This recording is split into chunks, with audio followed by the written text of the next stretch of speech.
ಕವಿಗೋಷ್ಠಿಯನ್ನು ನಡೆಸಲು ನಮ್ಮೊಂದಿಗೆ ಕನ್ನಡ ಕವಿಗಳಿದ್ದಾರೆ. ಶ್ರೀಮಾನ್ ಮಾರುತಿ ದಾಸಣ್ಣನವರು ತಾವು ಮುಂದೆ ಬಂದು ಈ ಕವಿಗೋಷ್ಠಿಯನ್ನು ನಡೆಸಿಕೊಳ್ಳಬೇಕು.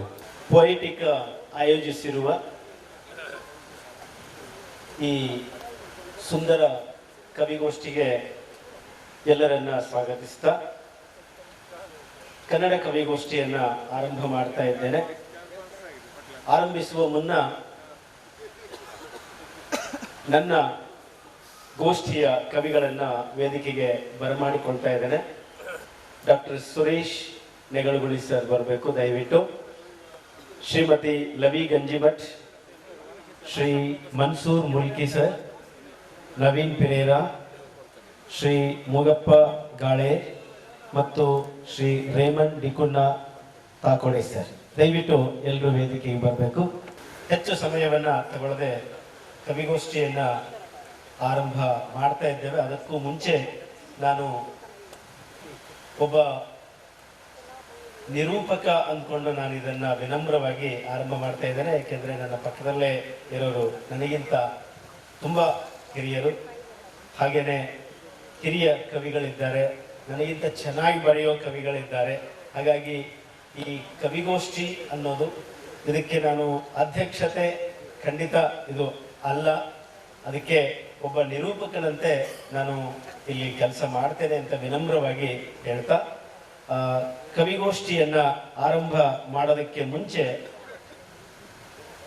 ಡಾಕ್ಟರ್ ಎಚ್.ಎಸ್. ಅನುಪಮ ಅವರ ಒಂದು ಮಾತನ್ನ ಹೇಳಿ ನಾನು ಕವಿಗೋಷ್ಠಿಗೆ ಚಾಲನೆಯನ್ನು ಕೊಡ್ತಾ ಇದ್ದೇನೆ. ಕವಿತೆ ಎಷ್ಟು ಚೆನ್ನಾಗಿದೆ ನೋಡಿ. ಕವಿತೆ ಭಾವದಾಗಸದ ಹಕ್ಕಿ, ಅದನ್ನು ಶಬ್ದಗಳಲ್ಲಿ ಪೂರ್ಣ ಬಹುದೆಂಬುದೇ ಒಂದು ಭ್ರಮೆ. ಕವಿತೆಯ ಸನಿಹಕ್ಕೆ ಶಬ್ದ ಕೊಂಡೊಯ್ಯಬಲ್ಲುದು. ಶಬ್ದ ಪಂಜರದಲ್ಲಿ ಕೂರಿಸಿದರೆ ಕವಿತೆ ರೆಕ್ಕೆ ಬಿಚ್ಚಬಲ್ಲುದು. ಆದರೆ ಅದು ಸ್ವಚ್ಛಂದ ಹಾರುವುದು ಓದುವವರ ಮನದಾಗಸದಲ್ಲಿ ಮಾತ್ರ. ಕವಿತೆ ಹಕ್ಕಿ. ಈ ಎಚ್ಚರವನ್ನ ಇಟ್ಕೊಂಡು ಕವಿ ಬರೀಬೇಕಾಗ್ತದೆ. ಒಂದರ್ಥದಲ್ಲಿ ಕವಿತೆ ಅನ್ನೋದು ಅಷ್ಟು ಸುಲಭವೂ ಅಲ್ಲ ಅನ್ನೋದನ್ನು ಕೂಡ ನಾವು ಗಮನಿಸಬೇಕಾಗ್ತದೆ. ಒಂದು ಮನಸ್ಸಿನಲ್ಲಿನ ಸಂವೇದನೆಗೆ ಶಬ್ದ ರೂಪ ಕೊಡೋದು, ಅದು ಲಲಿತವಾದ ಶಬ್ದ ರೂಪವನ್ನು ಕೊಡೋದು ಅಷ್ಟು ಸುಲಭದ ಕೆಲಸವಲ್ಲ. ಈಗ ನನ್ನೊಂದಿಗೆ ವೇದಿಕೆ ಹಂಚಿಕೊಂಡಿರುವ ಎಲ್ಲ ಕವಿಗಳು ಆ ಸೂಕ್ಷ್ಮ ಕುಸುರಿ ಕೆಲಸವನ್ನ ಮಾಡಿದವರು, ಮಾಡ್ತಾ ಇರುವವರು ಅನ್ನೋದನ್ನ ಹೇಳ್ತಾ ನಾನು ಈ ಕವಿಗೋಷ್ಠಿಯಲ್ಲಿ ಸುಧಾಮ ನಮಗೆಲ್ಲ ಗೊತ್ತು ಪಾತ್ರ. ಕೃಷ್ಣ ಸುಧಾಮರ ಗೆಳೆತನ ಲೋಕ ಪ್ರಸಿದ್ಧವಾದದ್ದು. ಇಲ್ಲಿ ಸುಧಾಮ ಅನ್ನುವಂಥ ಒಂದು ರೂಪಕವನ್ನ ಇಟ್ಕೊಂಡು ಭೇದ ಭಾವನೆಗೆಲ್ಲ ಭಾರತದಿ ಸ್ಥಳವಿಲ್ಲ ಎಂಬ ಮಹಾಮಾನವ ಸಂದೇಶವನ್ನ ತನ್ನ ಸಾರುವಂತ ಒಂದು ಅದ್ಭುತವಾದ ಕವಿತೆಯನ್ನ ನಮ್ಮ ಡಾಕ್ಟರ್ ಸುರೇಶ್ ನೆಗಳಗುಳಿ ಸರ್ ರಚಿಸಿದ್ದಾರೆ. ನೆಗಳಗುಳಿ ಸರ್ ಅದನ್ನ ದಯವಿಟ್ಟು ಅವರು ಈಗ ಓದಬೇಕು ಅಂತ ಅವರಲ್ಲಿ ನಾನು ಕೇಳ್ಕೊಳ್ತಾ ಇದ್ದೇನೆ. ಎಲ್ಲರಿಗೂ ದೇವಬರೋಕರು, ವೇದಿಕೆ ಮೇಲಿರುವ ಇಂದಿನ ಒಂದು ಶಾಖೆ ಪೊಯೆಟಿಕ ಕವಿಗೋಷ್ಠಿಯ ಶಾಖೆಯಾಗಿ ಒಂದು ಕನ್ನಡ ಕವಿಗೋಷ್ಠಿ ಬಂದಿದೆ. ಹಾಗಾಗಿ ನಾನು ಈಗ 4 ಗಂಟೆಗೆ ಒಂದು ವೈದ್ಯಕೀಯ ಸಮಾವೇಶ ಇದೆ ಕ್ಯಾನ್ಸರ್ ಚಿಕಿತ್ಸೆಯ ಬಗ್ಗೆ, ಅದನ್ನು ಸಹ ಒಳಗೆ ಇಟ್ಟುಕೊಂಡು ಕೂತಿದ್ದೇನೆ. ಅಂತೂ ಇದೊಂದು ಉತ್ತಮವಾದಂಥ ಸಮಾವೇಶ ನನಗೆ ಭಾಳ ಖುಷಿ ಕೊಟ್ಟಿದೆ. ಧಾಮ ಅಂದರೆ ಮನೆ, ಒಳ್ಳೆಯ ಧಾಮ ಅಂದರೆ ಒಳ್ಳೆಯ ಮನೆ, ಒಳ್ಳೆಯ ಮನೆಯಾಗಿರುವ ಮನಸ್ಸು ಬೇಕು. ಹಾಗಿದ್ದಾಗಿ ಹೇಳಿದ ಸುಧಾಮ ಪ್ರಜ್ಞೆ ಮೂಡ್ತದೆ ಅಂತ ಹೇಳುವ ಅರ್ಥ ಬರುವ ಹಾಗೆ ಇದು ಅರ್ಥವನ್ನು ನೀವು ಒಳಗೆ ಹೊಕ್ಕು ನೋಡಬೇಕು. ಇದು ಕೇವಲ ವಾಕ್ಯದಲ್ಲಿ ಗೊತ್ತಾಗುವುದಿಲ್ಲ. ವಾಚಿಸ ಬಯಸುತ್ತೇನೆ. ಸುಧಾಮ ಮನೆ ಇಲ್ಲವೆಂದಲ್ಲ, ಮನೆ ಇಲ್ಲವೆಂದಲ್ಲ, ಬರುವಂತೆ ಮಾಡಿಲ್ಲ, ಒಳಗೊಳಗೆ ಮನಸ್ಸಿರದ ಮನಸ್ಸು ಇತ್ತೇನು. ಮನೆ ಇಲ್ಲವೆಂದಲ್ಲ, ಬರುವಂತೆ ಮಾಡಿಲ್ಲ. ಒಳಗೊಳಗೆ ಮನಸ್ಸಿರದ ಮನಸ್ಸು ಇತ್ತೇನೋ. ಮೊದಲು ಸುಖವಾಗಿದ್ದ ಕಾಲವನ್ನು ಮರೆತಂತೆ, ಮೊದಲು ಸುಖವಾಗಿದ್ದ ಕಾಲವನ್ನು ಮರೆತಂತೆ ಜಾಣ ಕುರುಡಿನ ನಡೆಯು ಬಂದಿತೇನೋ, ಜಾಣ ಕುರುಡಿನ ನಡೆಯು ಬಂದಿತೇನೋ. ಮನೆ ಇಲ್ಲವೆಂದಲ್ಲ, ದುಗುಡವೇ ಇರದಿದ್ದ ಕಾಲಕ್ಕೂ ಕತೆ ಇತ್ತು, ದುಗುಡವೇ ಇರದಿದ್ದ ಕಾಲಕ್ಕೂ ಕತೆ ಇತ್ತು. ರಗಳೆಯಾಯಿತೆ ಒಲವು ಹರಡಿ ಕಡಿದ ಹಾಗೆ, ರಗಳೆಯಾಯಿತೆ ಒಲವು ಕಡಿದ ಹಾಗೆ, ಬಯಕೆಗಳ ರಾಶಿಗಳು ಹರಿದು ಹಂಚಾಗಿ ಒಟ್ಟು ಮಾಡುವ ಪರಿಯು ಮರೆತು ಹೋಗೆ, ಒಟ್ಟು ಮಾಡುವ ಪರಿಯು ಮರೆತು ಹೋಗೆ. ಮನೆ ಇಲ್ಲವೆಂದಲ್ಲ, ಮನವಿರಲು ಮಾರ್ಗವಿದೆ. ಮತ್ತೇಕೆ ಸಾಧನೆಯ ದಾರಿಯಲ್ಲಿ ಹೆಬ್ಬಂಡೆ ಹಾಕಿ ನಗುವೆ, ದಾರಿಯಲ್ಲಿ ಹೆಬ್ಬಂಡೆ ಹಾಕಿ ನಗುವೆ. ತನುವಿನಲ್ಲಿ ಹರಿಯುತ್ತಿಹ ರುಧಿರ ಬದಲಿಹುದೇನು, ತನುವಿನಲ್ಲಿ ಹರಿಯುತ್ತಿಹ ರುಧಿರ ಬದಲಿಹುದೇನು. ಅನಿಸಲೇತಕ್ಕೆ ಒಲವ ನಾಚುತ್ತಿರುವೆ. ಮನೆಯಿಲ್ಲವೆಂದಲ್ಲ, ಅಂದೊಮ್ಮೆ ಅನುತಿದ್ದ ಕಾಲವನ್ನು ಮರೆತೆಯ. ಎರಡಲ್ಲ ಒಂದಾಗಿ ಇರುವ ಬಗೆಯ, ಎರಡಲ್ಲ ಒಂದಾಗಿ ಇರುವ ಬಗೆಯ. ನಾನು ಇದ್ದಲ್ಲಿಯೇ ಇರು ನೀನು ಎಂದಾಗ, ನಾನು ಇದ್ದಲ್ಲಿಯೇ ಇರು ನೀನು ಎಂದಾಗ ಸಂಶಯವ ಪಡಲೇಕೆ ಎಂಬ ಪರಿಯ, ಸಂಶಯವ ಪಡಲೇಕೆ ಎಂಬ ಪರಿಯ. ಮನೆ ಇಲ್ಲವೆಂದಲ್ಲ, ಭೇದ ಭಾವನೆಗೆಲ್ಲ ಭಾರತದಿ ಸ್ಥಳವಿಲ್ಲ, ಭೇದ ಭಾವನೆಗೆಲ್ಲ ಭಾರತದಿ ಸ್ಥಳವಿಲ್ಲ. ಸಂಸ್ಕಾರವೆಂಬುದೇ ಇಹುದು ಹಾಗೆ, ಸಂಸ್ಕಾರವೆಂಬುದೇ ಇಹುದು ಹಾಗೆ. ನಾದ ಹೊರಡುತ್ತಲಿರಲಿ ಮೈತ್ರಿಕ ಹಳೆಯ ನೂದಿ, ನಾದ ಹರಡುತ್ತಲಿರಲಿ ಮೈತ್ರಿಕ ಹಳೆಯ ನೂದಿ. ಸಹಕಾರ ತತ್ವದಲ್ಲಿ ಕಳೆಯ ಬೇಗೆ, ಸಹಕಾರ ತತ್ವದಲ್ಲಿ ಕಳೆಯ ಬೇಗೆ. ಮನೆ ಇಲ್ಲವೆಂದಲ್ಲ, ರಾಮರಾಜ್ಯದಲ್ಲಿರಲು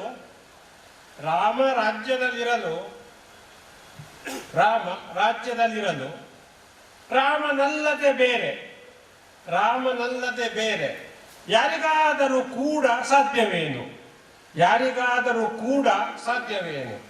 ಸಕಲ ಮನದಲ್ಲಿ ನೆಲೆಸಿ, ಸಕಲ ಮನದಲ್ಲಿ ನೆಲೆಸಿ ವಿಕಲತೆಯ ಹೊರ ಹಾಕಿ, ವಿಕಲತೆಯ ಹೊರ ಹಾಕಿ ಸೇರಿಕೊಂಡಿರದೆ ಇರಲು, ಸೇರಿಕೊಂಡಿರದಿರಲು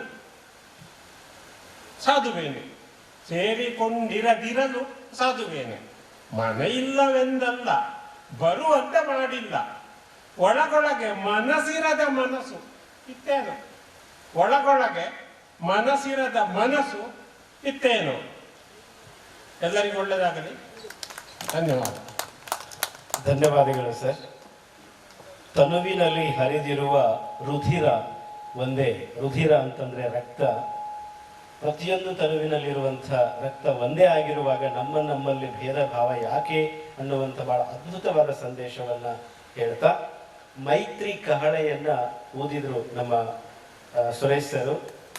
ಅವರು ಆ ಮೈತ್ರಿಗೆ ಒಂದು ರೂಪಕ ಯಾಕೆ ಅಂತಂದ್ರೆ, ನಾನು ಗೋಕಾವಿ ಗೆಳೆಯರ ಬಳಗ ಅಂತ ಒಂದು ಆನ್ಲೈನ್ ಕಾರ್ಯಕ್ರಮ ಮಾಡಿದ್ರು ಗೋಕಾವಿಯಲ್ಲಿ, ಈ ಮಂಗಳೂರಲ್ಲಿ.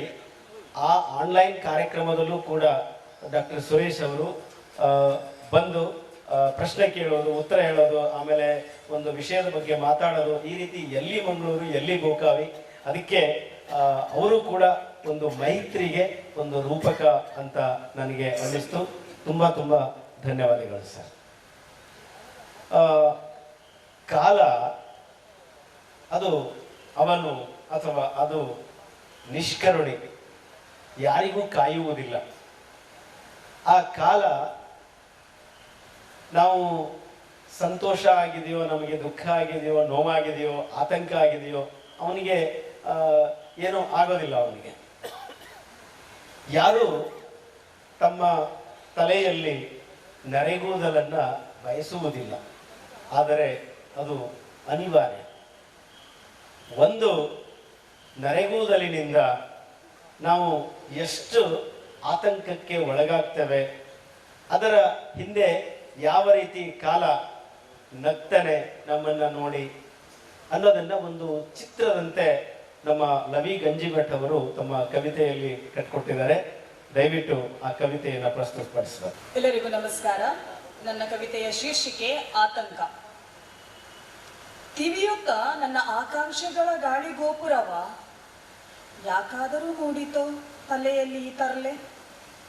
ಹಾರುವ ಹಕ್ಕಿಯಂತಹ ನನ್ನ ಸ್ವಚ್ಛಂದ ಸುಖದ ಬಾಳಿಗೆ ಎಲ್ಲಿಂದ ಕಿಚ್ಚಿಟ್ಟಿತೋ ಈ ಕೊಳ್ಳಿ. ಆ ಅನುಭವವೇ ಮಾರಕ. ಬೇಡವೆಂದರೂ ಕಣ್ಣಂಚಿನ ತೇವ ಹೇಗೆ ಮರೆಮಾಚಲಿ. ನಾನು ಪ್ರೀತಿಸಿದ ಕರಿ ರಂಗು ನನಗರಿವಿಲ್ಲದೆಯೇ ಕಾಲದ ಕಾಲಿನಡಿ ನಲುಗಿ ಹೋಯಿತೆ. ತಾಳಲಾರದೆ ನನ್ನ ದುಃಖದ ಭಾರ ಭೋಗಾರ ಫ್ರೇಮ್ ಕಳಚಿದ ಹಳೆ ಕನ್ನಡಿಯೂ ಅಳುಮೊರೆಯಾಯಿತು. ತಾಳಲಾರದೆ ನನ್ನ ದುಃಖದ ಭಾರ ಭೋಗಾರ ಫ್ರೇಮ್ ಕಳಚಿದ ಹಳೆ ಕನ್ನಡಿಯೂ ಅಳುಮೊರೆಯಾಯಿತು. ನಾಲ್ಕಾರು ಹಲ್ಲು ಉದುರಿ ಇಂದೋ ನಾಳೆಯೋ ಕಸದ ಬುಟ್ಟಿ ಸೇರಲಿದ್ದ ವಾಚನಿಗೆಯೂ ಸಹಿಸದಾಯಿತು ನನ್ನ ಮನದ ತೊಳಲಾಟ. ಚಂಗನೆ ಹಾರಿ ಕಚ್ಚಿ ಎಳೆದು ಸಾಯಿಸಿಯೇ ಬಿಟ್ಟಿತದನು. ವೈರಿಯದು ಉದುರಿ ಧರೆಗೆ ಬಿದ್ದಾಗ ಏನೋ ಒಂದು ಸಂತೃಪ್ತಿ, ಸುಖಾಂತ್ಯದ ನಸುನಗೆ. ಎಸೆಯಬೇಕೆನಿಸಿದ ವಾಚನಿಗೆಯ ಮೇಲೆ ಸಿಹಿ ಮುತ್ತಿನ ಹಾರ, ಸದ್ದಿಲ್ಲದೆ ನೆಲ ಕಪ್ಪಳಿಸಿದ ಆ ಬಿಳಿ ಕೂದಲಿನ ಮೇಲೆ ಎಲ್ಲಿಲ್ಲದ ತಿರಸ್ಕಾರ. ಅವಕಾಶಕ್ಕಾಗಿ ಕಾಯುತ್ತಿದ್ದ ಹೊಸ ಪೊರಕೆ ಬಂದಿತು ನೋಡಿ ಓಡೋಡಿ. ಅವಕಾಶಕ್ಕಾಗಿ ಕಾಯುತ್ತಿದ್ದ ಹೊಸ ಪೊರಕೆ ಬಂದಿತು ನೋಡಿ ಓಡೋಡಿ. ಮರಳಿ ಬಾರದಿರು ಎಂದು ಫರ್ಮಾನು ನೀಡಿ ಆ ಮುದಿ ಕೂದಲನ್ನು ಹೊರದಬ್ಬಿತು ನಿಷ್ಕಾರುಣ್ಯದಿಂದ. ಕೋಣೆಯ ಗೋಡೆಗೊರಗಿ ಎಲ್ಲವನ್ನೂ ತನ್ನ ಕಣ್ಣೊಳಗೆ ಸೆರೆ ಹಿಡಿದ ಸಂತೃಪ್ತ ಕನ್ನಡಿಯು ಮುಸಿ ಮುಸಿ ನಗುತ್ತಾ ಉಸುರುತ್ತಿತ್ತು ವಾಚನಿಗೆಯೊಡನೆ. ಕೋಣೆಯ ಗೋಡೆಗೊರಗಿ ಎಲ್ಲವನ್ನೂ ತನ್ನ ಕಣ್ಣೊಳಗೆ ಸೆರೆ ಹಿಡಿದ ಸಂತೃಪ್ತ ಕನ್ನಡಿಯು ಮುಸಿ ಮುಸಿ ನಗುತ್ತಾ ಉಸುರುತ್ತಿತ್ತು ವಾಚನಿಗೆಯೊಡನೆ. ಒಂದನ್ನಷ್ಟೇ ಎಳೆದು ಹಾಕಿ ಉಳಿದಿರುವರನ್ನು ಅಡಗಿಸಿಟ್ಟು ಭೇಷ್ ನಾಟಕವಾಡಿದೆ ನೀನು. ಒಂದನ್ನಷ್ಟೇ ಎಳೆದು ಹಾಕಿ ಉಳಿದಿರುವರನ್ನು ಅಡಗಿಸಿಟ್ಟು ಭೇಷ್ ನಾಟಕವಾಡಿದೆ ನೀನು. ನನಗೆ ತೋಚದ ಬದುಕುವ ದಾರಿ ಪುಣ್ಯಕ್ಕೆ ನಿನಗಾದರೂ ಹೊಳೆಯಿತು ನೋಡು. ನನಗೆ ತೋಚದ ಬದುಕುವ ದಾರಿ ಪುಣ್ಯಕ್ಕೆ ನಿನಗಾದರೂ ಹೊಳೆಯಿತು ನೋಡು. ಧನ್ಯವಾದಗಳು. ನಮ್ಮನ್ನ ಅತ್ಯಂತ ಪ್ರಾಮಾಣಿಕವಾಗಿ ತೋರಿಸುವುದು ಅಥವಾ ನಮ್ಮನ್ನು ಅತ್ಯಂತ ಪ್ರಾಮಾಣಿಕವಾಗಿ ವಿಮರ್ಶೆ ಮಾಡುವುದು ಕನ್ನಡಿ ಮಾತ್ರ. ನಾವು ಎಷ್ಟೇ ಆತ್ಮೀಯ ಅಂತ ಅಂದ್ಕೊಂಡಿರೋ ಗೆಳೆಯ ಗೆಳತಿಯೂ ಕೂಡ ಇವನಿಗೆ ಬೇಸರ ಆಗಬಹುದು ಅಂತ ಏನಾದರೂ ಮುಚ್ಚಿಡಬಹುದೇನೋ, ಆದರೆ ಕನ್ನಡಿ ನಮ್ಮನ್ನು ಪ್ರಾಮಾಣಿಕವಾಗಿ ಅದು ನಮಗೆ ತೋರಿಸ್ತದೆ, ನಮ್ಮನ್ನು ವಿಮರ್ಶೆ ಮಾಡ್ತದೆ. ಇಡೀ ಒಂದು ಕವಿತೆ ಅದ್ಭುತ ಒಂದು ಚಿತ್ರ ಆಗಿತ್ತು ಮೇಡಮ್. ತುಂಬ ತುಂಬ ಅಭಿನಂದನೆಗಳು ನಿಮಗೆ. ಒಂದು ಪ್ರಸಿದ್ಧವಾದ ಹಾಡಿದೆ, ಒಳಿತು ಮಾಡು ಮನಸ್ಸ ನೀನಿರೋದೆ 3 ದಿವಸ ಅಂತ. ಮನುಷ್ಯ ಜೀವನ ನಶ್ವರ ಅಂತ ನಮ್ಮ ತತ್ವಜ್ಞಾನಿಗಳು ಎಲ್ಲ ಹೇಳ್ತಾ ಇರ್ತಾರೆ. ನಾವು ಇರೋದೇ 4 ದಿವಸ, ಇರೋದೇ 3 ದಿವಸ ಅಂಥದ್ರಲ್ಲಿ ಒಳ್ಳೆಯದನ್ನು ಮಾಡು ಅನ್ನುವಂಥ ಸಂದೇಶ ಅದು. ಆ ಒಳಿತಿನ ಸಂದೇಶವನ್ನು ನಮ್ಮ ಪ್ರತಿಭಾವಂತ ಕವಿ ಮನ್ಸೂರ್ ಮೂಲ್ಕಿ ಸರ್ ಅವರು ಮಣ್ಣು ಅನ್ನುವಂಥ ತಮ್ಮ ಕವಿತೆಯಲ್ಲಿ ಹಿಡಿದಿಟ್ಟಿದ್ದಾರೆ. ನೋಡೋಣ. ವೇದಿಕೆಯಲ್ಲಿ ಆಸೀನರಾಗಿರ್ತಕ್ಕಂತಹ ಅಧ್ಯಕ್ಷರೇ ಹಾಗೂ ವೇದಿಕೆಯ ಮುಂಭಾಗ ಆಸೀನರಾಗಿರ್ತಕ್ಕಂತಹ ಎಲ್ಲ ಕವಿವರಿಯರಿಗೆ ವಂದಿಸುತ್ತಾ, ನನ್ನ ಹೆಸರು ಮನ್ಸೂರ್ ಮುಲ್ಕಿ, ಕಾವ್ಯನಾಮ ಹೃದಯ ಕವಿ. ನಾನು ಮಂಗಳೂರು ಪೊಲೀಸ್ ಇಲಾಖೆಯಲ್ಲಿ ಉಳ್ಳಾಳ ಪೊಲೀಸ್ ಸ್ಟೇಷನಲ್ಲಿ ಅಸಿಸ್ಟೆಂಟ್ ಸಬ್ ಇನ್ಸ್ಪೆಕ್ಟರ್ ಆಗಿ ಕರ್ತವ್ಯ ನಿರ್ವಹಿಸ್ತಾ ಇದ್ದೀನಿ. ಇವತ್ತಿನ ಈ ಕಾರ್ಯಕ್ರಮಕ್ಕೆ ಬರಮಾಡಿಸಿಕೊಂಡಂತಹ ನನ್ನ ಗೆಳೆಯ ನವೀನ್ರವರಿಗೆ ಪ್ರಥಮವಾಗಿ ನಾನು ವಂದನೆಗಳನ್ನು ಸಲ್ಲಿಸ್ತೀನಿ. ಅವರಿಗೆ ದೇವರು ಒಳ್ಳೆಯದು ಮಾಡಲಿ. ಜೊತೆಗೆ ಒಂದು ವಿಷಯವನ್ನು ಇಲ್ಲಿ ಹೇಳಬೇಕಾಗಿದೆ. ನಮ್ಮ ಪೊಯಿಟಿಕಾ 25ನೇ ಸಂಭ್ರಮದ ಈ ಕಾರ್ಯಕ್ರಮದಲ್ಲಿ ನಾನು ಹೆಚ್ಚಿಗೆ ಉತ್ತರ ಕರ್ನಾಟಕದ ಕಡೆ ಹೆಚ್ಚಿಗೆ ಭಾಗಿಯಾಗಿದ್ದೆ. ನನ್ನೂರು ಹಳೆಯಂಗಡಿ ಮುಲ್ಕಿ ಇದೆ ಮಂಗಳೂರು. ಆದರೆ ಮಂಗಳೂರು ನಗರಕ್ಕೆ ನನಗೆ ವೇದಿಕೆಯನ್ನು ಕಲ್ಪಿಸಿಕೊಟ್ಟು ನನ್ನನ್ನು ಕವಿಗೋಷ್ಠಿಯಲ್ಲಿ ಅಧ್ಯಕ್ಷ ಸ್ಥಾನದಲ್ಲಿ ಕೂರಿಸಿ ಬಹಳಷ್ಟು ನನ್ನ ಸಾಹಿತ್ಯಗಳನ್ನು ಪಿಂಗಾರ ಸಾಹಿತ್ಯ ವೇದಿಕೆಯಲ್ಲಿ ತೋರಿಸಿಕೊಟ್ಟಂತಹ ನನ್ನ ಗುರುವರಿಯರಾದ ವೇದಿಕೆಯಲ್ಲಿ ಆಸೀನರಾಗಿರ್ತಕ್ಕಂತಹ ಗೌರವಾನ್ವಿತ ರೆಮನ್ ಡಿ ಕುನ್ನಾ ಸರ್ ಅವರಿಗೆ ಈ ಸಂದರ್ಭದಲ್ಲಿ ನಾನು ನನ್ನ ವಂದನೆಗಳನ್ನು ಸಲ್ಲಿಸ್ತೀನಿ. ನನ್ನ ಕವಿತೆಯ ಶೀರ್ಷಿಕೆ ಮಣ್ಣು. ಇದು ಪ್ರಕೃತಿಗೆ ಮತ್ತು ಮಾನವನನ್ನು ಜೋಡಿಸಿದ ಒಂದು ಸಂಬಂಧ. ಶೀರ್ಷಿಕೆ ಮಣ್ಣು. ತೆಂಗಿನ ಗರಿಗಳು ಬಾನೆ ನೋಡುತ್ತಾ, ತೆಂಗಿನ ಗರಿಗಳು ಬಾನನ್ನೇ ನೋಡುತ್ತಾ ಮೆಲ್ಲನೆ ಭೂಮಿಗೆ ಬಾಗುವುದು. ಮನುಷ್ಯನ ಆಯುಷ್ಯ ಖುಷಿಯನ್ನೇ ಕೊಟ್ಟರು, ಮನುಜನ ಆಯುಷ್ಯ ಖುಷಿಯನ್ನೇ ಕೊಟ್ಟರು. ಒಂದು ದಿನ ಮಣ್ಣಲ್ಲಿ ಕರಗುವುದು, ಒಂದು ದಿನ ಮಣ್ಣಲ್ಲಿ ಕರಗುವುದು. ತೆಂಗಿನ ಗರಿಗಳು ಬಾನನ್ನೇ ನೋಡುತ್ತಾ ಮೆಲ್ಲನೆ ಭೂಮಿಗೆ ಬಾಗುವುದು. ಮನುಜನ ಆಯುಷ್ಯ ಖುಷಿಯನ್ನೇ ಕೊಟ್ಟರು, ಒಂದು ದಿನ ಮಣ್ಣಲ್ಲಿ ಕರಗುವುದು, ಒಂದು ದಿನ ಮಣ್ಣಲ್ಲಿ ಕರಗುವುದು. ಒಳಿತು ಮಾಡುವ ಮನಸ್ಸುಗಳಿರಲು ತಪ್ಪು ಕಲ್ಪನೆ ಬಿಡಬೇಕು. ಅತಿತ್ತ ಎತ್ತೆತ್ತ ಹೋದರು ನೀನು ನ್ಯಾಯದ ಪರವೇ ಇರಬೇಕು, ನ್ಯಾಯದ ಪರವೇ ಇರಬೇಕು. ಒಳಿತು ಮಾಡುವ ಮನಸ್ಸುಗಳಿರಲು ತಪ್ಪು ಕಲ್ಪನೆ ಬಿಡಬೇಕು.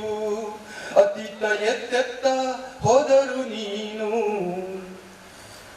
ಅತಿತ್ತ ಎತ್ತೆತ್ತ ಹೋದರು ನೀನು ನ್ಯಾಯದ ಪರವೇ ಇರಬೇಕು, ನ್ಯಾಯದ ಪರವೇ ಇರಬೇಕು. ತೆಂಗಿನ ಗರಿಗಳು ಬಾನನ್ನೇ ನೋಡುತ್ತಾ ಮೆಲ್ಲನೆ ಭೂಮಿಗೆ ಬಾಗುವುದು. ಮನುಜನ ಆಯುಷ್ಯ ಖುಷಿಯನ್ನೇ ಕೊಟ್ಟರು, ಒಂದು ದಿನ ಮಣ್ಣಲ್ಲಿ ಕರಗುವುದು, ಒಂದು ದಿನ ಮಣ್ಣಲ್ಲಿ ಕರಗುವುದು. ಗಿಡುಗನ ದೃಷ್ಟಿಯು ಅದೆಂತಹ ಸೃಷ್ಟಿ, ಬೇಟೆಯು ಎಂದು ತಪ್ಪದು. ಜನನ ಅಂದಾಗ ಅದೆಷ್ಟೋ ಸಂತಸ, ಮರಣದ ದುಃಖವು ಇರುವುದು, ಮರಣದ ದುಃಖವು ಇರುವುದು. ಗಿಡುಗನ ದೃಷ್ಟಿಯು ಅದೆಂತಹ ಸೃಷ್ಟಿ, ಬೇಟೆಯು ಎಂದು ತಪ್ಪದು. ಜನನ ಅಂದಾಗ ಅದೆಷ್ಟೋ ಸಂತಸ, ಮರಣದ ದುಃಖವು ಇರುವುದು, ಮರಣದ ದುಃಖವು ಇರುವುದು. ತೆಂಗಿನ ಗರಿಗಳು ಬಾನನ್ನೇ ನೋಡುತ್ತಾ ಮೆಲ್ಲನೆ ಭೂಮಿಗೆ ಬಾಗುವುದು. ಮನುಜನ ಆಯುಷ್ಯ ಖುಷಿಯನ್ನೇ ಕೊಟ್ಟರು, ಒಂದು ದಿನ ಮಣ್ಣಲ್ಲಿ ಕರಗುವುದು, ಒಂದು ದಿನ ಮಣ್ಣಲ್ಲಿ ಕರಗುವುದು. ಬಾಳಿನ ಸಂತೆಯಲ್ಲಿ ಮಾರಾಟಗಾರನ ಅಳತೆಗೂ ಸಿಗದ ಹೆಜ್ಜೆಗಳು, ಹರಿಯುವ ನದಿಯಲ್ಲಿ ತೇಲುವ ದೋಣಿ, ಪ್ರೀತಿಯು ಜೊತೆಗೇನೆ ಇರಬೇಕು. ಬಾಳಿನ ಸಂತೆಯಲ್ಲಿ ಮಾರಾಟಗಾರನ ಅಳತೆಗೂ ಸಿಗದ ಹೆಜ್ಜೆಗಳು, ಹರಿಯುವ ನದಿಯಲ್ಲಿ ತೇಲುವ ದೋಣಿ, ಪ್ರೀತಿಯು ಜೊತೆಗೇನೆ ಇರಬೇಕು, ಪ್ರೀತಿಯು ಜೊತೆಗೇನೆ ಇರಬೇಕು. ತೆಂಗಿನ ಗರಿಗಳು ಬಾನನ್ನೇ ನೋಡುತ್ತಾ ಮೆಲ್ಲನೆ ಭೂಮಿಗೆ ಬಾಗುವುದು. ಮನುಜನ ಆಯುಷ್ಯ ಖುಷಿಯನ್ನೇ ಕೊಟ್ಟರು, ಒಂದು ದಿನ ಮಣ್ಣಲ್ಲಿ ಕರಗುವುದು, ಒಂದು ದಿನ ಮಣ್ಣಲ್ಲಿ ಕರಗುವುದು. ಮಣ್ಣಿನ ಸೃಷ್ಟಿ ಮಣ್ಣನ್ನೇ ತಿಂದು ಮರಳಿ ಮಣ್ಣಿಗೆ ಹೋಗುವುದು. ಮಣ್ಣಿನ ಸತ್ವ ಮನುಜನ ಬೆಳೆಸಿ ಮಣ್ಣು ಶಕ್ತಿಯ ಮೆರೆಯುವುದು. ಮಣ್ಣಿನ ಸೃಷ್ಟಿ ಮಣ್ಣನ್ನೇ ತಿಂದು ಮರಳಿ ಮಣ್ಣಿಗೆ ಹೋಗುವುದು. ಮಣ್ಣಿನ ಸತ್ವ ಮನುಜನ ಬೆಳೆಸಿ ಮಣ್ಣು ಶಕ್ತಿಯ ಮೆರೆಯುವುದು. ಮಣ್ಣು ಶಕ್ತಿಯ ಮೆರೆಯುವುದು. ತೆಂಗಿನ ಗರಿಗಳು ಬಾನನ್ನೇ ನೋಡುತ್ತಾ ಮೆಲ್ಲನೆ ಭೂಮಿಗೆ ಬಾಗುವುದು. ಮನುಜನ ಆಯುಷ್ಯ ಖುಷಿಯನ್ನೇ ಕೊಟ್ಟರು ಒಂದು ದಿನ ಮಣ್ಣಲ್ಲಿ ಕರಗುವುದು. ಒಂದು ದಿನ ಮಣ್ಣಲ್ಲಿ ಕರಗುವುದು. ಒಂದು ದಿನ ಮಣ್ಣಲ್ಲಿ ಕರಗುವುದು. ಧನ್ಯವಾದಗಳು. ದೇವಗಳ ನಮಸ್ಕಾರ. ಮಣ್ಣನ್ನ ಒಂದು ಅದ್ಭುತವಾದ ರೂಪಕವನ್ನ ಮಾಡಿಕೊಂಡು ನ್ಯಾಯದ ಪರವಾಗಿ ಇರಬೇಕು ಮತ್ತು ಪ್ರೀತಿಯನ್ನೇ ಹಂಚಬೇಕು, ಪ್ರೀತಿಯಿಂದನೇ ಇರಬೇಕು, ಹೃದಯವಂತರಾಗಿರ್ಬೇಕು ಅನ್ನುವಂಥ ಸಂದೇಶವನ್ನ ಧ್ವನಿಪೂರ್ಣವಾಗಿ ತಮ್ಮ ಕವನದಲ್ಲಿ ಹೇಳಿದ್ದೀರಿ ಸರ್. ತುಂಬ ತುಂಬ ಅಭಿನಂದನೆಗಳು ಮತ್ತು ಧನ್ಯವಾದಗಳು ತಮಗೆ. ಸಾಮಾನ್ಯವಾಗಿ ತಾಯಿಯ ಕುರಿತು, ಅಮ್ಮನ ಕುರಿತು ಎಷ್ಟೆಲ್ಲ ಕವಿತೆಗಳನ್ನು ನಾವು ಕೇಳ್ತೇವೆ, ಕಾವ್ಯಗಳನ್ನು ಕೇಳ್ತೇವೆ. ಅವಳು ಯಾವಾಗಲೂ ಮುಂಚೂಣಿಯಲ್ಲಿ ಇರ್ತಾಳೆ ಪ್ರೀತಿ ಅಂತ ಬಂದಾಗ. ಆದರೆ ತನ್ನ ಇಡೀ ಆಯುಸ್ಸನ್ನು ಮಕ್ಕಳಿಗಾಗಿ ಸವೆಸಿ ಸದ್ದಿಲ್ಲದೆ ಅವರ ಏಳಿಗೆಗಾಗಿ ದುಡಿಯುವಂಥ ಅಪ್ಪ ಅವನು ಹಿನ್ನೆಲೆಯಲ್ಲಿ ಶಕ್ತಿಯಾಗಿ ಇರ್ತಾನೆ. ಅವನನ್ನು ಅಷ್ಟಾಗಿ ಯಾರು ಗಮನಿಸೋದಿಲ್ಲ. ಇತ್ತೀಚೆಗೆ ಅಪ್ಪನ ಕುರಿತು ಹಲವಾರು ಧ್ವನಿಪೂರ್ಣವಾದ ಕವಿತೆಗಳು ಬಂದಿವೆ. ಅಪ್ಪ ಎನ್ನುವುದು ಆಕಾಶ ಅಂತ ಹೇಳ್ತಾರೆ. ಈಗ ನಮ್ಮ ಪ್ರತಿಭಾವಂತ ಕವಿ ಮೂಗಪ್ಪ ಗಾಳೆ ಸರ್ ಅವರು ಅಪ್ಪನ ಕುರಿತು ಏನು ಹೇಳ್ತಾರೆ ತಮ್ಮ ಕವಿತೆಯ ಮುಖಾಂತರ ಅನ್ನೋದನ್ನ ನೋಡೋಣ ಸರ್. ಈ ವೇದಿಕೆಯನ್ನು ಕಲ್ಪಿಸಿಕೊಂಡಿರ್ತಕ್ಕಂಥ ನವೀನ್ ಸರ್ ಅವರಿಗೆ ಮೊದಲನೇದಾಗಿ ಧನ್ಯವಾದಗಳನ್ನು ಹೇಳ್ತೀನಿ. ಕವಿಗೋಷ್ಠಿಯಲ್ಲಿ ಮಾತಾಡಬಾರ್ದು, ಕವಿತೆ ಮಾತಾಗಿರ್ಬೇಕಂತ ಹೇಳ್ತಾರೆ ಹಿರಿಯರು. ಆದ್ದರಿಂದ ಕವಿತೆ ಮೂಲಕನೇ ನಾನು ಮಾತಾಡಲಿಕ್ಕೆ ಇಷ್ಟಪಡ್ತೀನಿ. ನನ್ನ ಹೆಸರು ಬಂದ್ಬಿಟ್ಟು ಮೂಗಪ್ಪ ಗಾಳೇರ್ ಅಂತ. ಇಲ್ಲೇ ಮಂಗಳೂರಲ್ಲಿ ಕದ್ರಿ ಪೊಲೀಸ್ ಸ್ಟೇಷನಲ್ಲಿ ಪೊಲೀಸ್ ಕಾನ್ಸ್ಟೇಬಲ್ ಆಗಿ ಕರ್ತವ್ಯ ನಿರ್ವಹಿಸ್ತಾ ಇದ್ದೀನಿ. ಕವಿತೆಯ ಶೀರ್ಷಿಕೆ ಅಪ್ಪ. ಅಪ್ಪ ನಾನು ಅವನನ್ನ ಕುರಿತು ಬರವನಿಗೆ ಎಲ್ಲಾದರೂ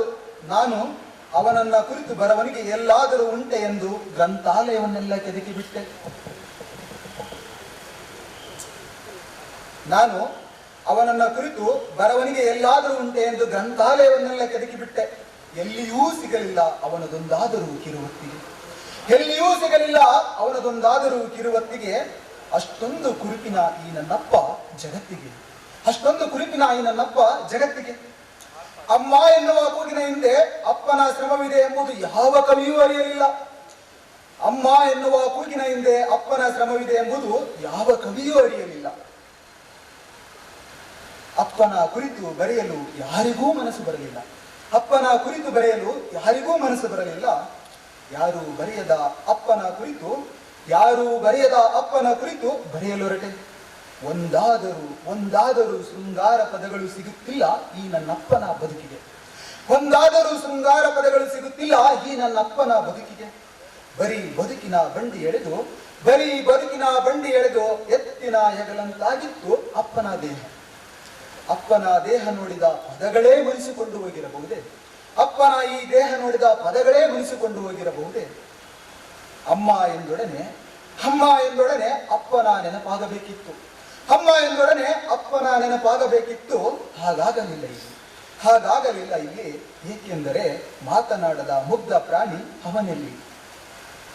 ಅಮ್ಮ ಒಂದೊತ್ತು ಊಟ ಬಿಟ್ಟ ದಿನ ಕವಿಯ ಕಣ್ಣಿಗೆ ತ್ಯಾಗ ಮಾತೆಯಂತೆ ಕಂಡಳು. ದಿನನಿತ್ಯ ಹರಿದ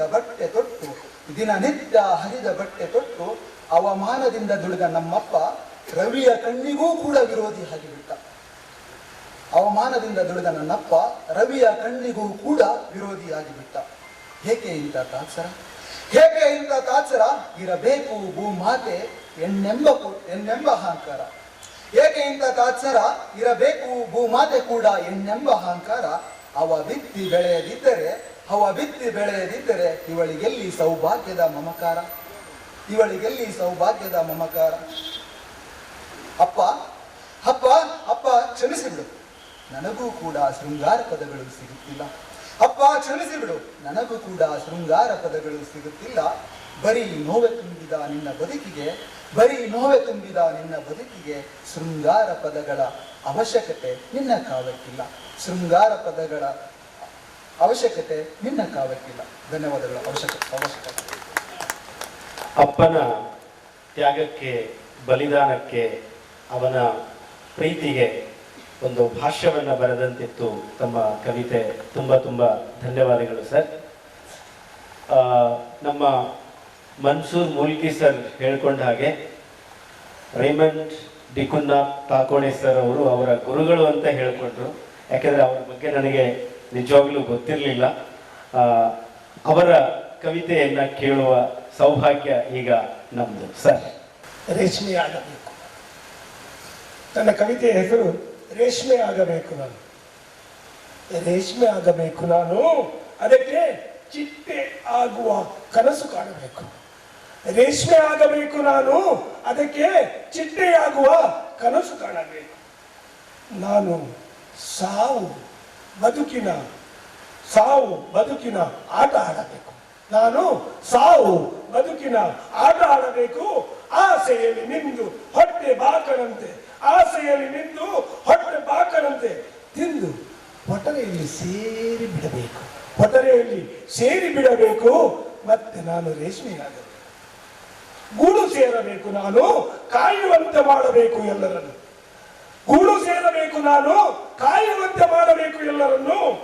ಮತ್ತೆ ಬಲಿತು ಬಿಸಿ ಬುಗ್ಗೆಯ ನೀರನ್ನು ಮೀಯಬೇಕು. ನಂತರ ರೇಷ್ಮೆಯಾಗಬೇಕು ನಾನು. ನೇಗಿಯೊಳಗೆ ಸೇರಬೇಕು ನಾನು. ಮಿಂಚಿನ ಬಣ್ಣಗಳ ಬಳಿದುಕೊಳ್ಳಬೇಕು ನಾನು. ಅಸಲಿ ನಕಲಿ ಬಣ್ಣಗಳ ನಡುವೆ ಮೀದು ಬರಬೇಕು ನಾನು. ಮೊದಲು ರೇಷ್ಮೆಯಾಗಬೇಕು ನಾನು. ನಾರಿಯೊಬ್ಬಳು ನೆರಿಗೆ ಚಿಮ್ಮಿ ನಡೆದು ಹೋಗಬೇಕು. ಒಲಿದು ಪುರುಷನೊಡನೆ ನಡೆದು ಹೋಗಬೇಕು. ಕೊಡಿಸಿದವನ ಕಣ್ಣನ್ನು ಮಿಂಚಿಸಬೇಕು. ರೇಷ್ಮೆಯಾಗಬೇಕು ನಾನು. ಸತ್ತು ಬದುಕಿ ಬಾಳಬೇಕು.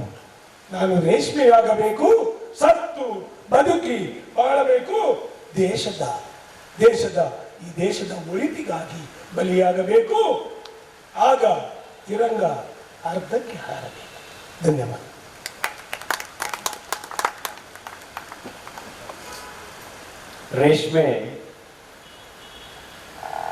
ರೇಷ್ಮೆ ಆಗಬೇಕು.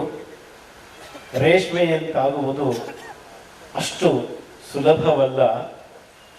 ಆದರೆ ಕವಿಗೆ ರೇಷ್ಮೆಯಂತಾಗುವ ಕನಸು ಮತ್ತು ಮನಸ್ಸು ಇರೋದು ಅದ್ಭುತವಾದ ಪರಿಕಲ್ಪನೆ.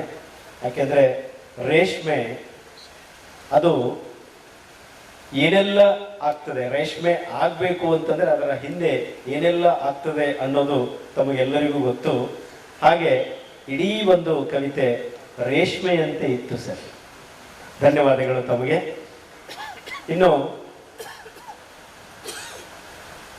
ನಾನು ಇಲ್ಲಿ 2ನೇ ಬಾರಿ ಬಂದಿರುವಂಥದ್ದು. ಅದಕ್ಕೆ ಕಾರಣ ನನ್ನ ಸ್ನೇಹಿತ ನವೀನ್ ಅವರ ಪ್ರೀತಿ. ನವೀನ್ ಪೆರೇರಾ ಅವರು ಒಂದು ವಾಟ್ಸಪ್ ಗ್ರೂಪ್ ಮುಖಾಂತರ ನನ್ನನ್ನು ತಮ್ಮ ಇದರಲ್ಲಿ ಸೇರಿಸ್ಕೊಳ್ತಾರೆ. ಅವರ ಒಂದೊಂದು ಕವಿತೆಗಳನ್ನು ನಾನು ನೋಡ್ತಾ ಹೋದಾಗ ಅಲ್ಲಿ ಏನೂ ಇಲ್ಲ, ಬರೀ ಮಾನವೀಯತೆ ಇದೆ. ಏನೂ ಇಲ್ಲ. ಅಲ್ಲಿ ಬರೀ ಮಹಾಮಾನವ ಸಂದೇಶಗಳಿವೆ. ಅಲ್ಲಿ ಯಾವುದೇ ಗಡಿಯ ರೇಖೆಗಳಿಲ್ಲ, ನನಗೆ ಯಾವತ್ತೂ ಕಾಣಲಿಲ್ಲ. ಅದು ಜಾತಿ ಇರಬಹುದು, ಧರ್ಮ ಇರಬಹುದು, ಮೇಲೆ ಕೀಳು ಅನ್ನುವಂಥ ಏನನ್ನೂ ಅಲ್ಲಿ ನನಗೆ ಯಾವತ್ತೂ ಕಂಡಿಲ್ಲ. ಬರೀ ಸ್ನೇಹ, ಮಧುರ ಸ್ನೇಹ, ಪರಿಪೂರ್ಣವಾದ ಹೃದಯವಂತಿಕೆ ಕಂಡಿದ್ದೇನೆ ನಾನು ಅವರಲ್ಲಿ. ಇವತ್ತು ಅಂಥವೇ ಮಹಾಮಾನವ ಸಂದೇಶವನ್ನು ಸಾರುವ ಅಂಥವೇ ಕೆಲವೊಂದು ಪ್ರಶ್ನೆಗಳನ್ನು ತಮ್ಮ ಚುಟುಕುಗಳ ಮುಖಾಂತರ ಅವರು ನಮ್ಮ ಮುಂದೆ ಇಡಲಿದ್ದಾರೆ. ಚುಟುಕುಗಳು. ಮೌನವೆಂದರೆ ಪಾತ್ರೆಗಳೆಲ್ಲ ತೊಳೆದಾದ ಮೇಲೆ ಆಕೆಯ ಬಳೆಗಳು ಬಿಡುವ ನಿಟ್ಟುಸಿರು. ಮೌನವೆಂದರೆ ಪಾತ್ರೆಗಳೆಲ್ಲ ತೊಳೆದಾದ ಮೇಲೆ ಆಕೆಯ ಬಳೆಗಳು ಬಿಡುವ ನಿಟ್ಟುಸಿರು. ಅಮಾವಾಸ್ಯೆ. ಪ್ರಪಂಚದ ಜನರ ಬಗ್ಗೆ ನೀಲ್ ಆರ್ಮ್ಸ್ಟ್ರಾಂಗ್ ಚಂದ್ರನ ಕಿವಿಯಲ್ಲಿ ಅದೇನು ಹೇಳಿ ಬಂದಿದ್ದಾರೋ ಯಾರಿಗೊತ್ತು? ಪ್ರಪಂಚದ ಜನರ ಬಗ್ಗೆ ನೀಲ್ ಆರ್ಮ್ಸ್ಟ್ರಾಂಗ್ ಚಂದ್ರನ ಕಿವಿಯಲ್ಲಿ ಅದೇನು ಹೇಳಿ ಬಂದಿದ್ದಾರೋ ಯಾರಿಗೊತ್ತು? ಇಲ್ಲಿ ಕೆಲವರಿಗೆ ಪಿತ್ತ ನೆತ್ತಿಗೇರುವಾಗ ಆತ ಹೊರಬರಲು ಎದುರ್ತಾನೆ. ಇಲ್ಲಿ ಕೆಲವರಿಗೆ ಪಿತ್ತ ನೆತ್ತಿಗೇರುವಾಗ ಆತ ಹೊರಬರಲು ಎದುರುತ್ತಾನೆ. ಮೌಲ್ಯ. ನಾವು ಈ ಪ್ರಪಂಚಕ್ಕೆ ಕಾಲಿಡುವ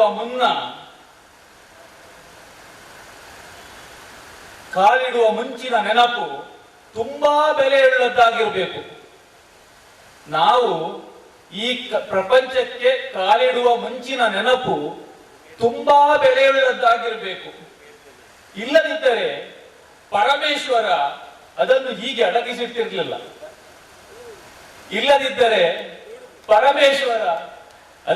ಅಡಗಿಸಿಟ್ಟಿರಲಿಲ್ಲ. ಬಿಸಿ. ಆ ದಿನ ನಾನು ನೀನು ಕುಳಿತು ಬಿಸಿ ಮಾಡಿದ ಆ ಬೆಂಚು ಇಂದಿಗೂ ನನ್ನ ಎದೆ ಸುಡುತ್ತಿದೆ. ಆ ದಿನ ನಾನು ನೀನು ಕುಳಿತು ಬಿಸಿ ಮಾಡಿದ ಆ ಬೆಂಚು ಇಂದಿಗೂ ನನ್ನ ಎದೆ ಸುಡುತ್ತಿದೆ. ಯುದ್ಧ ಮಾಡುವಾಗ ನೀ ಬೆಂಕಿಯ ಪರವೋ ಕಟ್ಟಿಗೆಯ ಪರವೋ ಹೇಳಿಬಿಡು ಮೊದಲೇ.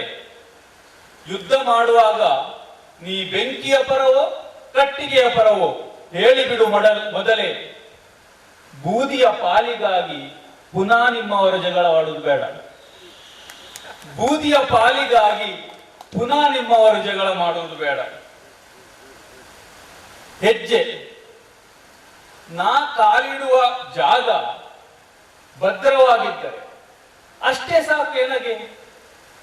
ನಾ ಕಾಲಿಡುವ ಜಾಗ ಭದ್ರವಾಗಿದ್ದರೆ ಅಷ್ಟೇ ಸಾಕು ನನಗೆ. ಹೆಜ್ಜೆಗಳ ನಡುವಿನ ಅಂತರದಲ್ಲಿ ಭೂಮಿ ಇರಲಿ ಇಲ್ಲದಿರಲಿ. ಹೆಜ್ಜೆಗಳ ನಡುವಿನ ಅಂತರದಲ್ಲಿ ಭೂಮಿ ಇರಲಿ ಇಲ್ಲದಿರಲಿ. ಧನ್ಯವಾದ. ಬಹಳ ಅದ್ಭುತವಾದ ಮತ್ತು ಹರಿತವಾದ ಚುಟುಕುಗಳನ್ನ ಸಾದರಪಡಿಸಿದ್ದೀರಿ ಸರ್. ಹೆಚ್ಚು ಸಮಯವನ್ನ ತಗೊಳ್ಳದೆ ನನ್ನದೊಂದು ಕವಿತೆಯನ್ನು ಓದಿ ವೇದಿಕೆಯ ಮೇಲೆ ಆಸೀನರಾದ ಎಲ್ಲ ಹಿರಿಯ ಮತ್ತು ಸಮಾನ ಮನಸ್ಕ ಹಿರಿಕಿರಿಯ ಕವಿಗಳಿಗೆ ವಂದಿಸ್ತಾ, ಎಲ್ಲ ಕವಿತೆಯ ಮೇಲಿನ ಅಭಿಮಾನದಿಂದ ಬಂದಿರುವ ಎಲ್ಲ ಬಂಧುಗಳೇ, ನನಗೆ ಒಂದು ಭಾಳ ಸಂತೋಷ ಆಗೋದೇನು ಅಂತಂದರೆ, ಇಲ್ಲಿ ಇಬ್ಬರು ಪೊಲೀಸ್ ಡಿಪಾರ್ಟ್ಮೆಂಟಲ್ಲಿ ಇರೋರು ಇದ್ದಾರೆ, ಒಬ್ಬರು ಡಾಕ್ಟರ್ ಇದ್ದಾರೆ, ಆಮೇಲೆ ಬೇರೆ ಬೇರೆ ಸರ್ ಪತ್ರಿಕಾ ಸಂಪಾದಕರು, ಬೇರೆ ಬೇರೆ ಕ್ಷೇತ್ರದಲ್ಲಿ ಇರೋರನ್ನ ನಮ್ಮ ಅವ್ರ ಶಿಕ್ಷಕರಿದ್ದಾರೆ. ನವೀನ್ ಸರ್ ಎಲ್ಲ ಕ್ಷೇತ್ರಗಳನ್ನ ಇಲ್ಲಿ ಒಟ್ಟುಗೂಡಿಸಿ ಎಲ್ಲರ ಎದೆಗಳಿಗೆ ಕವಿತೆಯನ್ನ ಅಂಟಿಸ್ತಾ ಇದ್ದಾರೆ. ಆ ಮುಖಾಂತರ ಆ ಇಡೀ ಒಂದು ಜೀವನ ಏನಿದೆಯಲ್ಲ, ಬದುಕು ಇದೆಯಲ್ಲ, ಅದನ್ನು ಮಧುರಗೊಳಿಸ್ತಾ ಇದ್ದಾರೆ ಅಂತ ನನಗೆ ಬಹಳ ಸಂತೋಷ ಆಗ್ತಾ ಇದೆ. ಅದಕ್ಕಾಗಿ ನವೀನ್ ಸರ್ಗೆ ನಾನು ಮೊದಲ ಕೃತಜ್ಞತೆಯನ್ನು ಹೇಳ್ತಾ ಇದ್ದೇನೆ. ನನ್ನ ಕವಿತೆಯ ಶೀರ್ಷಿಕೆ ಕವಿತೆ ಹೇಳಿದ್ದು ಅಂತ. ಅವಳ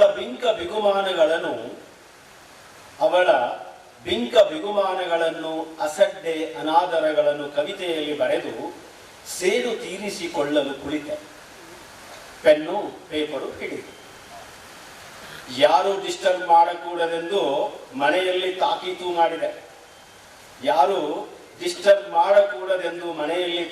ಮಾಡಿದೆ.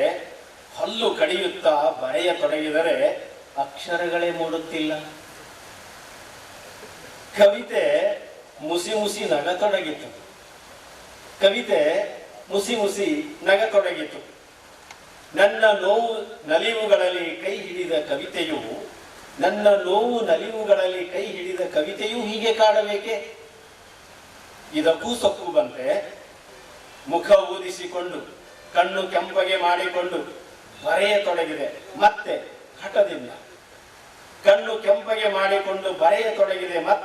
ಹಠದಿಂದ ಅದೇ ಪೆನ್ನ ಕರಕರ ಶಬ್ದ, ಅಕ್ಷರಗಳ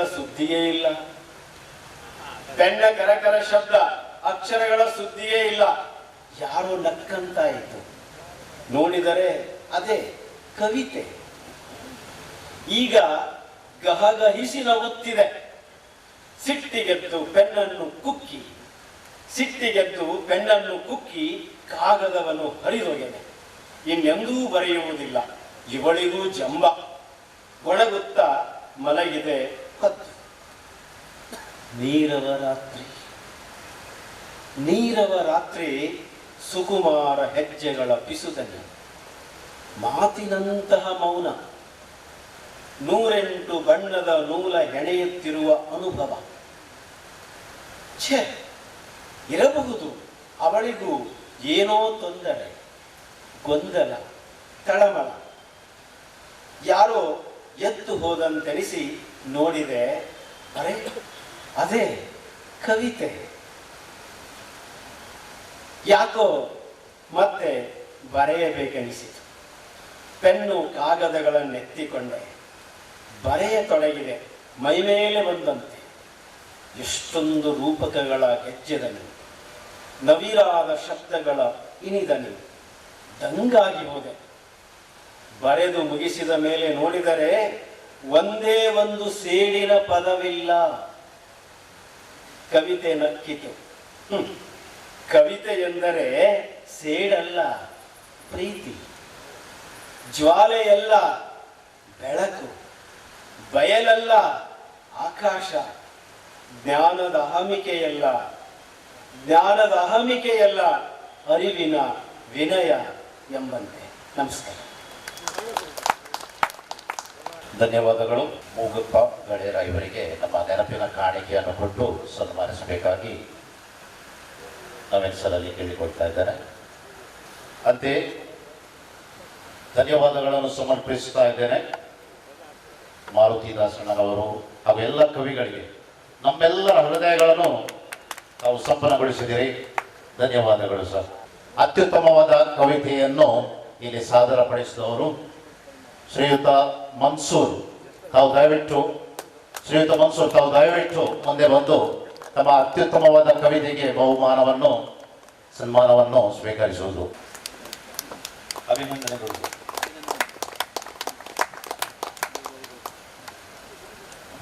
ಮನ್ಸೂರ್ ಮುಲ್ಕಿ ಇವರಿಗೆ ಕ್ರಿಸ್ಟೋಫರ್ ರೋಷನ್ ಲೋಬೋ ಕ್ರಿಸ್ಪನ್ ಮ್ಯೂಸಿಕ್ ಅವರ ಕಡೆಯಿಂದ ಟ್ರೋಫಿ ಮತ್ತೆ ಕ್ಯಾಶ್ ಪ್ರೈಸ್ ಸಿಗ್ತದೆ. ಅಭಿನಂದನೆಗಳು. ದಿಲ್ಲ ಬರಿಕರ್ಗೆ ಎಸ್ ಥ್ಯಾಂಕ್ ಯು.